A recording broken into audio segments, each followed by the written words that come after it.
Selamat siang, saya Krisneka Saputra dari kelas 12 IPA 3. Pada kesempatan kali ini saya akan memaparkan peristiwa G30 PKI. Pada kesempatan kali ini saya akan memulai menjelaskan dari latar belakang hingga tokoh-tokoh yang terlibat pada peristiwa tersebut.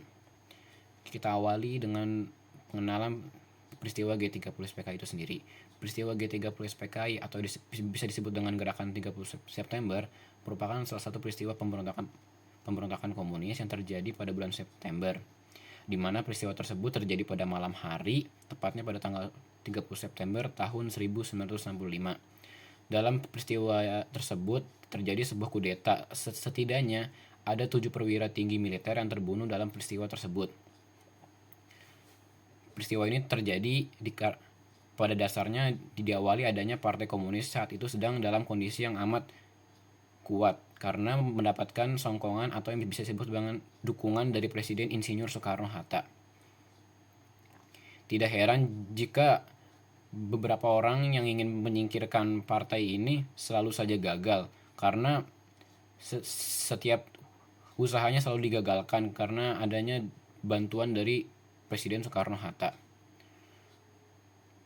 Selesai sudah pemaparan awalnya, saya akan masuk ke latar belakang peristiwa G30 SPKI. Peristiwa G30 SPKI pastinya tidak akan luput dengan adanya peran Partai Komunis Indonesia. Partai Komunis Indonesia sendiri merupakan partai komunis yang merupakan pada awalnya partai komunis yang merupakan partai terbesar di seluruh dunia. Partai komunis sendiri tidak hanya ada di Indonesia, melainkan terdapat di berbagai negara juga. Di Indonesia sendiri, Partai Komunis memiliki banyak sekali anggota-anggotanya yang tersebar di seluruh Indonesia. Partai Komunis Indonesia juga memiliki cabang-cabangnya seperti ada buruh tani, termasuk gerakan wanita atau Gerwani dan lain-lainnya. Jika di total seluruh anggotanya bisa mencapai 20 juta anggota pendukungnya. Oleh karenanya, partai ini memiliki peran penting dalam pembangunan di Indonesia pada saat itu. Oleh karenanya, Presiden Soekarno juga menjadi penyokong partai tersebut. Selanjutnya, pada tahun 1963, kepemimpinan PKI makin lama makin berusaha memprovokasi dan mulai menimbulkan bentrokan antara aktivis masanya dan polisi dan militer. Pemimpin-pemimpin PKI juga menghasut polisi tentara dengan slogan yang memiliki arti komunis. Dari slogan-slogan tersebut dapat disimpulkan bahwa Partai Komunis Indonesia ini ingin membuat negara Indonesia ini menjadi negara komunis. Tentu saja itu merupakan perbuatan yang tercela dan memang tidak dibenarkan. Pemimpin PKI yaitu DN Aidit selalu mengkampanyekan slogan-slogan yang mengatasnamakan kepentingan bersama atau mungkin slogan-slogan yang berbau-bau dengan komunis.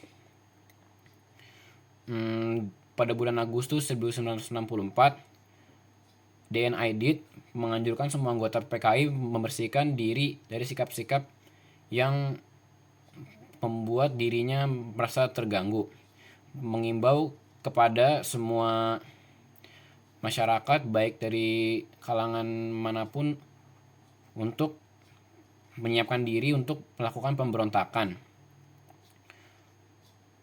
Pada akhir 1964, petani bergerak merampas tanah yang bukan hak mereka atas hasutan PKI. Pemberontakan besar-besaran ini terjadi karena perintah dari DN Aidit sendiri. Mereka terlibat cekcok dengan polisi dan para tentara. Pada saat sejak tahun 1964 sampai menjelang meletusnya G30 SPKI ini telah beredar bahwasannya Insinyur Soekarno sedang sakit. Hal ini yang meningkatkan hal-hal yang mengenai dengan perebutan kekuasaan.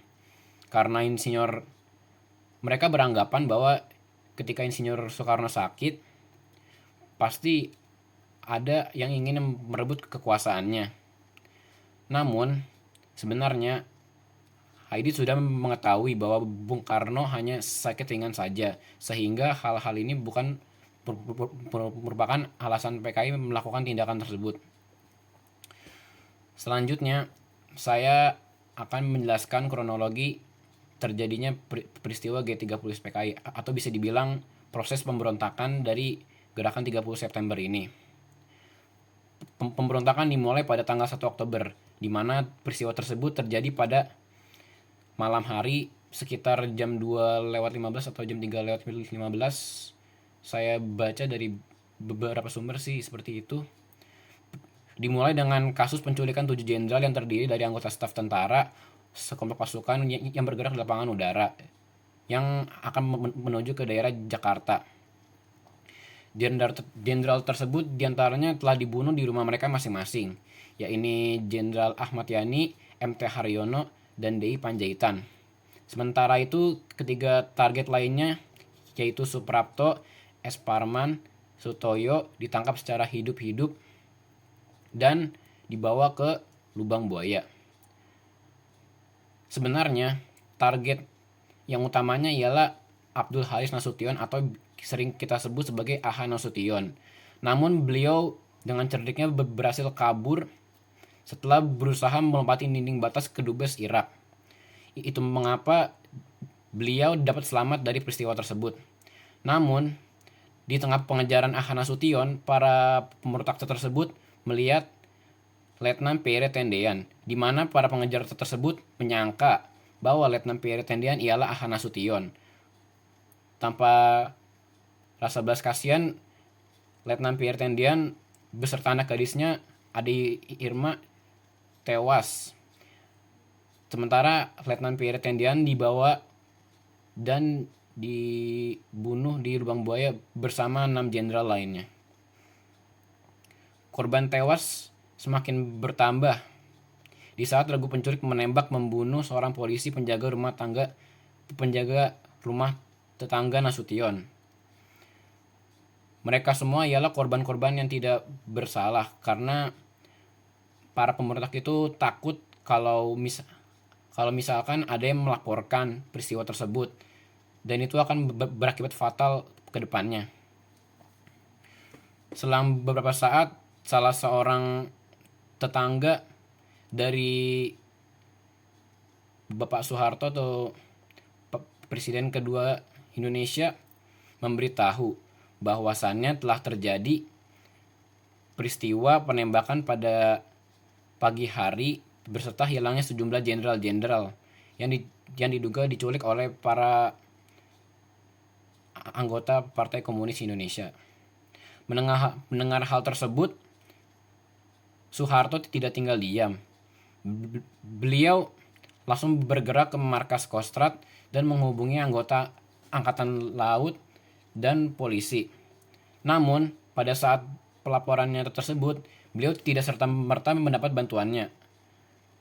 Ada beberapa yang harus dibujuk lebih dahulu agar mau membantu Soeharto dalam rangka mencari dan mungkin menangkap anggota PPKI yang telah membunuhnya. Soeharto akhirnya berhasil memunjuk 2 batalion pasukan kudeta untuk segera menyerahkan diri. Dimulai dari pasukan Brawijaya yang masuk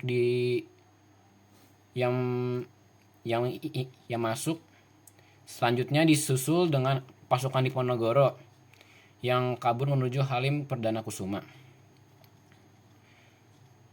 Karena proses yang dijalani dirasa kurang matang, akhirnya kudeta yang dilancarkan PKI berhasil digagalkan oleh Soeharto, sehingga kondisi ini menyebabkan para tentara yang berada di lapangan merdeka akhirnya harus kehilangan beberapa anggotanya.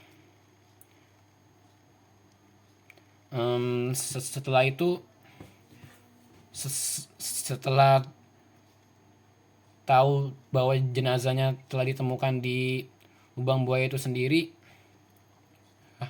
akhirnya selang beberapa bulan kemudian pemimpin dari PKI tersebut ditangkap, yaitu DNAID sendiri ditangkap dan berhasil dieksekusi. Sejak saat itu Bapak Soeharto sendiri sangat anti dengan yang namanya PKI, dimana kalau misalnya ada simpatisan atau pendukung dan lain sebagainya akan ditangkap dan akan diproses atau mungkin diasingkan. Karena menurutnya jika ada orang-orang yang masih bersangkut pautan dengan yang namanya PPKI, pasti akan ada peristiwa besar yang akan terjadi. Untuk itu Bapak Soeharto mengambil antisipasi dengan menangkap orang-orang yang bersekongkol dengan PKI. Sejak saat itu peristiwa itu terjadi, banyak sekali korban-korban yang berjatuhan atas peristiwa itu, karena memang anggota PKI di Indonesia itu sangat banyak. 20 juta pada saat masa itu terbilang cukup banyak untuk seukuran partai. Selanjutnya saya akan memaparkan beberapa tokoh yang terlibat dalam peristiwa G30 PKI, khususnya korban-korban yang memang terlibat pada peristiwa ini. Di luar dari itu saya akan menjelaskan terlebih dulu dalang dari penyebab G30 PKI ini sendiri, yaitu ketua PKI-nya langsung yang bernama DN Aidit. Selanjutnya para korbannya ialah R. Suprapto, MT Haryono, Ahmad Yani, Sutoyo Siswo Miharjo, Pierre Tendean, dan ada beberapa korban lainnya yang memang pada saat kejadian tersebut berdekatan dengan para jenderal-jenderal ini.